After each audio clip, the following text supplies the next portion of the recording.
cùng sẻ chia về những ước mơ. Trên trời cao muôn vì sao dòng từng con đường họ lần đây cùng gió đến đây. Em đã nói sẽ ở bên anh thật lâu và chẳng thể quên được những ấn đường.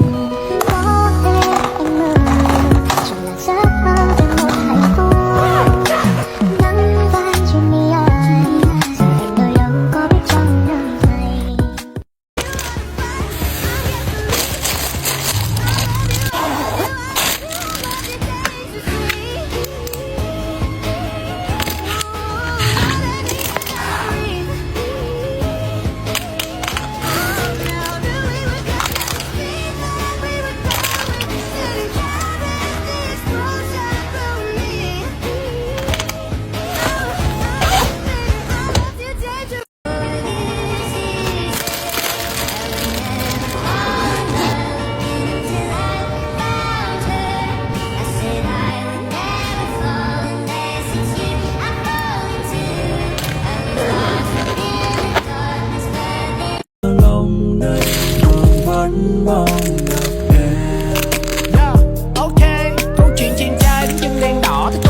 Ở phía bên kia như nàng công chúa trong chuyện cổ tích mà anh hay đọc vào những đêm khuya. Cái định mệnh nào có thể sắp đặt khiến cho cả hai gặp nhau lúc ấy để cho chị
love my ex and my ex was thinking so promiscuous. My style is ridiculous.